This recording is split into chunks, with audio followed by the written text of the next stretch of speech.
ओम शांति। आज बाबा ने मुरली में विशेष शुभ चिंतन की बातें बताई हैं। आजकल देखते हैं कि सब अच्छा बोलते तो हैं, लेकिन अच्छा सोचते नहीं हैं, या सोचते हैं तो कम सोचते हैं। तो बाबा कहते हैं कि हमें तो पूरे सृष्टि चक्र का ज्ञान है, क्योंकि दुनिया में जो भी हो रहा है वो ड्रामा का पार्ट है। तो जितना हम ड्रामा पार्ट समझेंगे उतना फुल स्टॉप लगता जाएगा, और जितना फुल स्टॉप होगा व्यर्थ और नेगेटिव सोच पर, उतनी ही आत्मा शुभ चिंतक बन सकेगी। तो आजकल के समय अनुसार जबकि हर एक क्षेत्र में अविश्वास बढ़ता जा रहा है, समस्याएं बढ़ती जा रही है, इसके कारण व्यर्थ और नेगेटिव संकल्प सुपरफास्ट जा रहे हैं। तो इस माहौल में बाबा कहते हैं तुम शुभ चिंतक बनो। तो शुभ चिंतक बनने के लिए शुभ चिंतन करना जरूरी होता है। तो शुभ चिंतन माना क्या? तो उसका बीज कौन सा है? दुनिया में भी कहते हैं कि बीज से ही सारा वृक्ष उत्पन्न होता है। मनुष्य शरीर का आधार भी एक बीज है, हमारे जीवन का आधार भी एक बीज है, और क्योंकि आत्मा बीज है तो हमारे जीवन का भाग्य है, सुख और शांति का आधार भी बीज है। कौन सा बीज? शुद्ध संकल्पों का बीज। तो बाबा कहते हैं शुभ सोचो। तो शुभ चिंतन कब कर सकते हैं? अच्छा किसे सोचना नहीं अच्छा लगता? कहते हैं अच्छा सोचोगी तो अच्छा बनोगी। हम अच्छा सोचना भी चाहते हैं, लेकिन सामने जब कुछ ऐसा देखते हैं तो जल्दी से नेगेटिव निकल जाता है, और आसपास भी ऐसी बातें होती हैं तो स्वाभाविक हम बोल भी पड़ते हैं, क्योंकि दिखाई देता है तो सच लगता है। लेकिन बाबा ने हमें ज्ञान दिया है पूरे सृष्टि चक्र का, जिसके आधार से हम समझ सकते हैं कि जो भी हो रहा है उसका बीज भूतकाल में डाला गया है। अच्छा हो रहा है तो अच्छा है, बुरा हो रहा है तो उसका बुरा भी है। लेकिन अच्छे और बुरे से परे हो जाने के लिए बाबा ने हमें विशेष ड्रामा का ज्ञान दिया है, और बाबा ने बताया है कि सबका अपना अपना पार्ट है ड्रामा में। तो बाबा कहते हैं कि शुभ चिंतन करना है तो उसका बीज है, उसको हमें शक्तिशाली बनाना पड़ेगा। जैसे दुनिया में भी कहते हैं कि बीज अगर शक्तिशाली है तो उससे जो पौधा होगा वो भी शक्तिशाली होगा। तो हमारा जो शुभ चिंतन का बीज है वो कौन सा है? क्योंकि जब तक बीज अच्छा नहीं मिलेगा तब तक पौधा भी अच्छा नहीं होगा। तो हमारे शुभ चिंतन का बीज क्या है, पहले हमें वो तय करना है, और उसको इतना पक्का करना है कि जिससे कोई भी परिस्थितियां आए, सूक्ष्म में आए या स्वप्न में भी आए, तो भी हमारे दिल से अच्छा या शुभ निकले। तो बाबा ने हमें जो ज्ञान दिया है कि हमारी कोई भी सोच का बीज क्या है, तो वो है कि मैं आत्मा हूँ, मैं शरीर को चलाने वाली श्रेष्ठ शक्ति आत्मा हूँ, ये शरीर नहीं हूँ। तो ये है खुद की पहचान का सच्चा शक्तिशाली बीज। क्यों? क्योंकि जितना हम अपने को आत्म अभिमानी बनाएंगे, आत्म अभिमानी स्थिति में रहेंगे, खुद को आत्मा समझेंगे, तो पहले तो मृत्यु का डर निकल जाएगा। और सबसे बड़ा डर यही है जिसके कारण ही आजकल जो भी है समस्याएं हैं वो बढ़ रही है। क्योंकि बूढ़ा भी होता है तो भी भले जितने तकलीफें भी हैं, लेकिन मरना किसी को अच्छा नहीं लगता। क्यों? क्योंकि मरना माना हम समझते हैं सब कुछ छोड़ देना, लेकिन बाबा ने बताया कि हम आत्मा है और आत्मा तो अजर अमर अविनाशी है। अभी यहाँ है, उसका पार्ट पूरा होगा तो भविष्य में वो कहीं और चली जाएगी। तो खुद को आत्मा समझना, शरीर से परे, ये सबसे बड़ा खुद का नॉलेज का या शुभ चिंतन का बीज है। क्योंकि इसी आधार से हम खुद के लिए अच्छा सोच पाएंगे। खुद के लिए अच्छा सोचना माना आत्मिक स्थिति में रहने से हमारे जो सूक्ष्म ऐसे डर है जो हमें अंदर से कमजोर कर रहे हैं वो भी खत्म होते जाएंगे। और खुद को इस शरीर से दूर समझने से भी इस शरीर की जो भी बीमारियां हैं तो उस पर भी हम काबू कर सकते हैं। आजकल देखते हैं और दुनिया में भी कहते हैं कि सबसे बड़ा जो दुख या सबसे बड़ी भोगना मनुष्य के जीवन में होती है तो वो है शरीर के कर्म भोग की भोगना। व्यक्ति सब कुछ सहन कर सकता है, लेकिन जब शरीर का कर्म भोग आता है तो उसका स्वभाव, उसकी भावनाएं सब बदलने लगती हैं। तो तब बाबा कहते हैं कि जितना जितना खुद को आत्मा समझेंगे उतना उतना शरीर के जो भी हिसाब किताब है, शरीर के जो भी कर्म भोगनाएं हैं, शरीर के जो भी पेपर्स हैं, उसमें हम पास होते जाएंगे। और ये हमारी बड़े से बड़ी सिद्धि है। तो ये हुआ सबसे बड़ा शुभ चिंतन का शुभ संकल्प कि मैं आत्मा हूँ। फिर आता है कि मैं कैसी आत्मा हूँ। तो बाबा ने हमें तो अनेक सम्मान दिए हैं कि मैं शक्तिशाली आत्मा हूँ, मैं महान भाग्यशाली आत्मा हूँ, मैं भगवान की संतान आत्मा हूँ। तो बाबा ने वैसे तो बहुत कुछ शुभ चिंतन के लिए अनेक सम्मान दिए हैं, लेकिन उसमें से सबसे बड़ा सम्मान कौन सा है? तो मुझे ऐसा लगता है कि सबसे बड़ा सम्मान वो है जिसको सोचने से हमें खुशी मिले। जैसे किसी को मैं शक्तिशाली आत्मा हूँ ये सोच के खुशी मिलती है, किसी को मैं महान भाग्यशाली आत्मा हूँ ये सोच के खुशी मिलती है, मैं महान आत्मा हूँ ये सोच के खुशी मिलती है। तो बाबा कहते हैं मैं आत्मा आनंद स्वरूप सुख स्वरूप तो हूँ ही, लेकिन मेरा ऐसा सम्मान हो बाबा ने जो दिए है उसमें से कि जिससे मुझे खुशी की अनुभूति हो। तो ये सबसे बड़ा शुभ चिंतन का एक बीज है कि खुद को मैं आत्मा हूँ, लेकिन मैं कैसी आत्मा हूँ जिससे हम अपने लिए शुभ चिंतन कर सकें। क्योंकि जो हमें मिलेगा वही हम दूसरों को दे सकेंगे। तो ये हुआ दूसरा सोच का बीज कि मैं कैसी आत्मा हूँ। और तीसरा आगे आता है शुभ चिंतन का बीज कि मेरे साथ कौन है।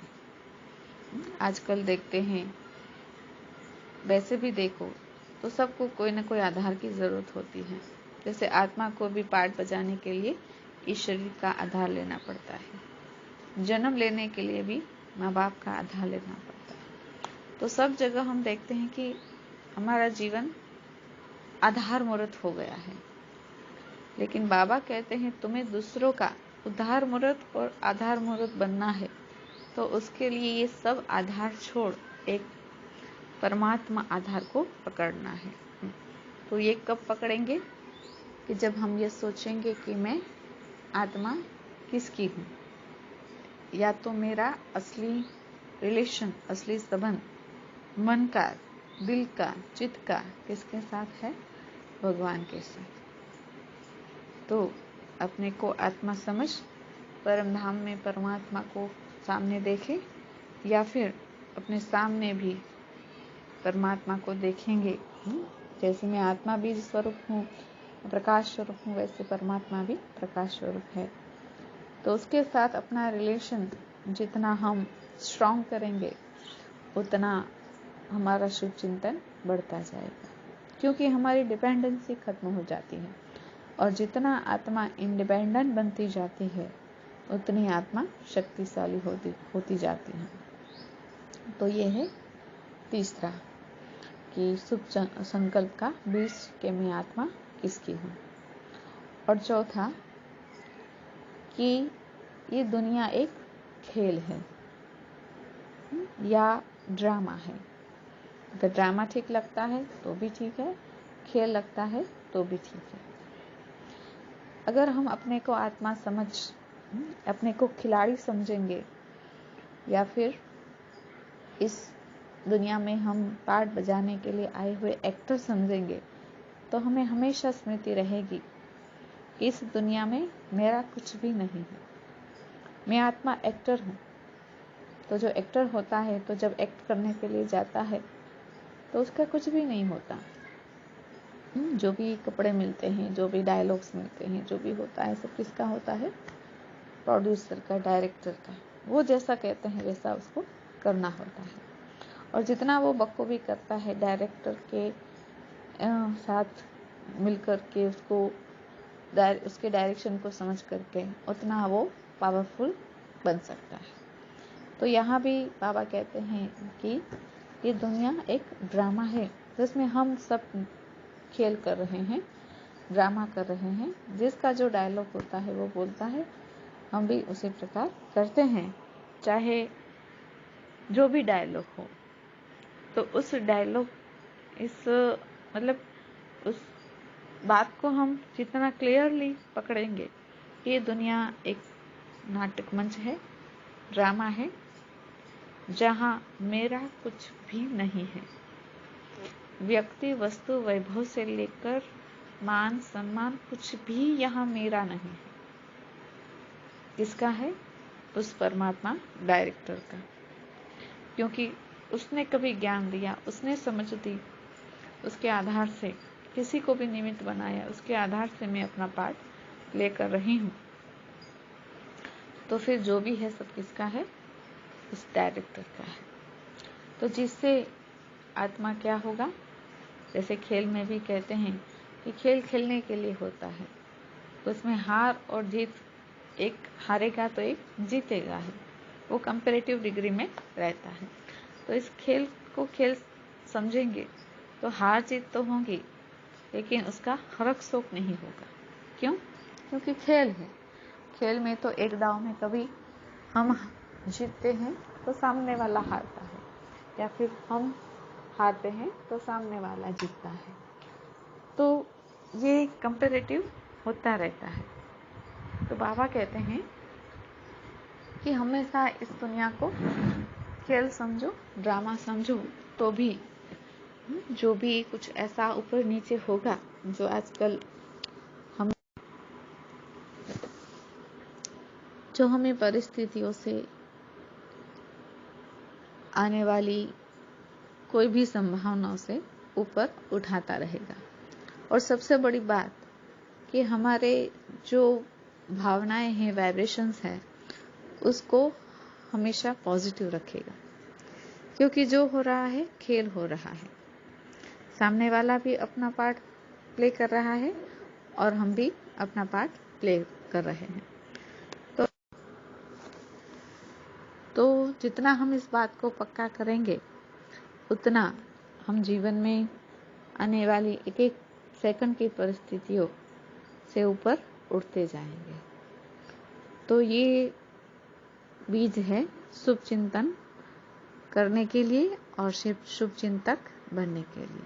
जो आज बाबा ने पूरा मुरली में बताया कि दुनिया में जो भी समस्याएं हैं उसका कारण ये अज्ञान है। ये जो 4 बातें बीज रूप है जो बाबा ने हमें बताई है, वो ज्ञान उन लोगों के पास नहीं है और हमारे पास है भी, लेकिन उसका हम प्रयोग नहीं कर रहे हैं, उसको हमने इतना पक्का नहीं किया है। तब ये बातें हमारे जीवन में कोई ऐसी बातें होती हैं तो तकलीफें आती हैं और हमें शुभ चिंतक बनने नहीं देती, शुभ चिंतन करने नहीं देती। तो बाबा इस प्रकार से कहते हैं कि इस 4 बीज को जितना हम पावरफुल करेंगे, शुभ संकल्प रूपी बीज को, उतना हमारा शुभ चिंतन बढ़ता जाएगा, हम शुभ चिंतक बढ़ते जाएंगे और हमारी जो ऑरा है वो पावरफुल होते होते बाबा कहते हैं कि हमें पता भी नहीं चलेगा कि इस ड्रामा में कौन से ऐसे सीन चल रहे हैं जो हमें तकलीफें देते हैं, दुख देते हैं, और उससे परे हो जाएंगे। और सबसे बड़ी बात कि दूसरों को भी इन सब बातों से परे कर सकेंगे। तो अभी हम पक्का करेंगे कि इस बात को, इन 4 बातों को अंदर तक पक्का कैसे करना है, और उसके लिए अभी हम योग करेंगे।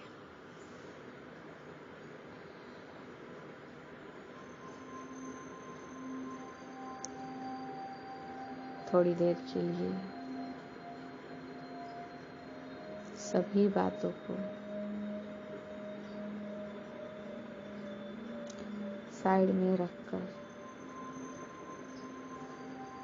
अपना ध्यान इस शरीर से होते हुए 2 आंखों के बीच में ले जाएं, जहां में आत्मा प्रकाश बिंदु की तरह, चमकते सितारे की तरह चमक रही है।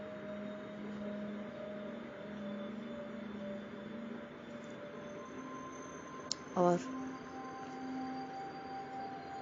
खुद को फील करें कि मैं इस शरीर में चमकती हुई आत्मा, इस देह को अपनी भावनाओं से, सोच से चलाने वाली आत्मा। अब थोड़ी देर के लिए इस शरीर रूपी घर से निकलकर थोड़ा ऊपर उठ जाएं और अपने को आकाश में स्थित करें। मैं बिंदु आत्मा इस शरीर से डिटैच हो गई हूँ, और जितना जितना इस डिटैचमेंट की फीलिंग्स को बढ़ाती जाती हूँ, उतना अपने को मुक्त और मुक्ति का अनुभव करती जा रही हूँ।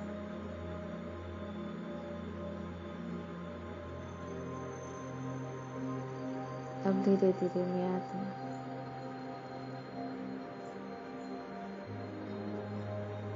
खुद को एकदम इस शरीर से डिटैच अनुभव करो।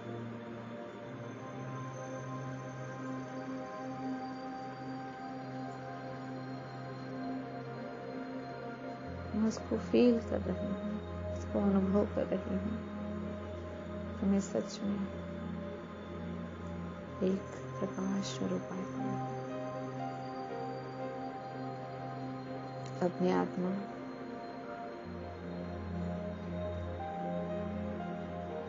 उस फीलिंग में अपने आप को थोड़ी देर अनुभव करते हुए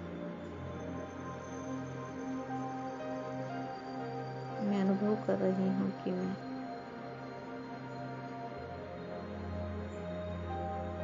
अद्भुत आत्मा हूँ, मिरेकलस आत्मा हूँ, भाग्यशाली आत्मा हूँ, मास्टर सर्वशक्तिवान आत्मा हूँ, क्योंकि मैं अपनी सोच से अनेक कार्य कर सकती हूँ।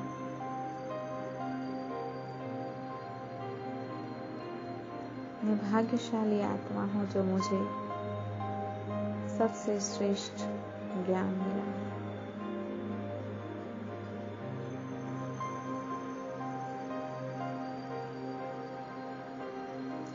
मैं महान आत्मा हूँ क्योंकि मैं इस पूरी दुनिया को, इस पांचों तत्वों को कंट्रोल कर सकती हूँ।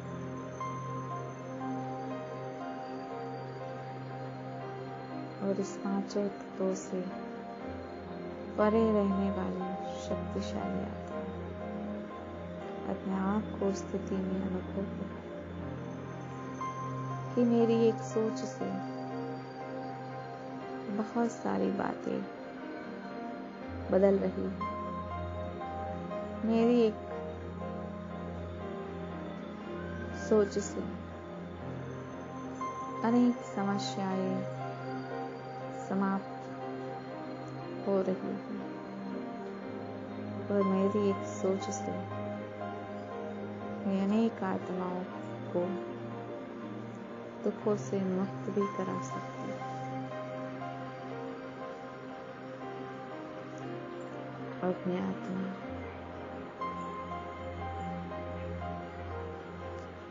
ऊपर जाते हुए शिव बाबा को बिंदु स्वरूप में देख रहे हैं। ब्रह्मा बाबा कीर्तन में शिव बाबा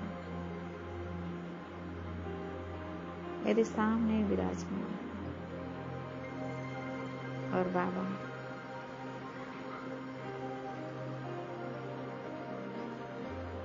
मेरा सच्चा साथी बनकर बैठा है। मुझे उसका साथी स्वरूप अति प्यारा लगता है, जो हर परिस्थिति में हर समय मेरे साथ रहता है। और वही मेरा सच्चा साथी, सच्चा सहयोगी है।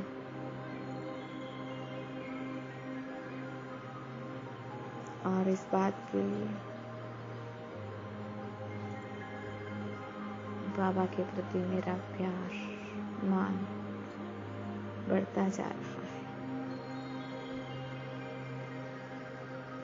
अब मैं आत्मा अपने आप को बाबा के साथ कंबाइंड रूप में अनुभव करती हूँ और अपने को और ज्यादा शक्तिशाली अनुभव कर रही हूँ, क्योंकि इस दुनिया को चलाने वाला, इस पूरी दुनिया का मालिक, ब्रह्मांड का मालिक शिव बाबा मेरे साथ। अब मैं आत्मा ऊपर से इस नीचे चल रहे खेल को देख रही हूँ।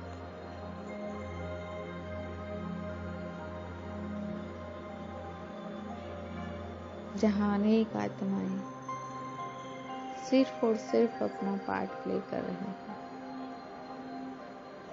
जो भी पार्ट है उसमें उन लोगों का कोई दोष नहीं, क्योंकि ड्रामा ने उनको वो पार्ट दिया हुआ है। और ये खेल बड़ा ही न्यारा और प्यारा है, क्योंकि स्वयं शिव बाबा को, मेरे जीवन साथी को ये ड्रामा पसंद है। इस परमात्मा बाप ने सबको डायरेक्टर बन अपने अपने संस्कार अनुसार, अपनी अपनी कैपेसिटी के अनुसार पाठ दिया हुआ है। वो सभी आत्माएं सिर्फ और सिर्फ पार्ट प्ले कर रही है और उसमें अपने आप को भी देखे कि मैं भी आत्मा इस धरती पर इस शरीर को लिए अपना पार्ट प्ले कर रही हूँ। इस दौरान जो कुछ भी होता है उसका जिम्मेवार सिर्फ और सिर्फ ही ड्रामा है, क्योंकि मैं भी बाबा की तरह ड्रामा में बंधाईमान हूँ।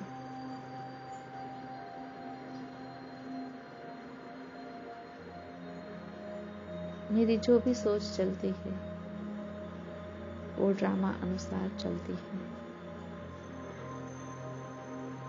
क्योंकि इस खेल में सबका अपना अपना पार्ट बंधा हुआ है। लेकिन फिर भी मैं उसके लिए जिम्मेवार नहीं हूं, क्योंकि ये ड्रामा खेल है। यहाँ सब कुछ शिव बाबा का है।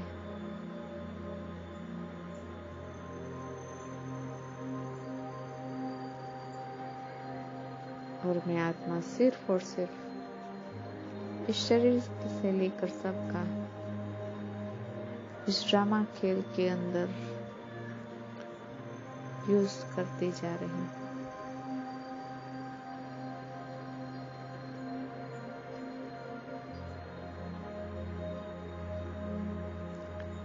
इस ड्रामा के अंदर कभी भी कहीं भी मेरा पार्ट एक पार्ट पूरा हो तो उसके लिए मुझे कोई अफसोस या खेद नहीं है, क्योंकि उस जगह वहां मेरा अल्पकाल का पार्ट पूरा हुआ। तो सबको सामने लाते हुए, सबके पार्ट को देखते हुए, सबके लिए शुभ चिंतन करें कि ड्रामा में किसी का कोई दोष नहीं है, न मेरा न सामने वाले का, क्योंकि सब अपना अपना पार्ट प्ले कर रहे हैं। और मैं इस ड्रामा को, इस खेल को, सभी के पार्ट को एक्सेप्ट करती हूँ। शुक्रिया बाबा, शुक्रिया। अब मैं आत्मा धीरे धीरे इस ड्रामा खेल के अंदर, इस शरीर के अंदर प्रवेश कर अपना पार्ट प्ले करने जा रही हूँ। ओम शांति,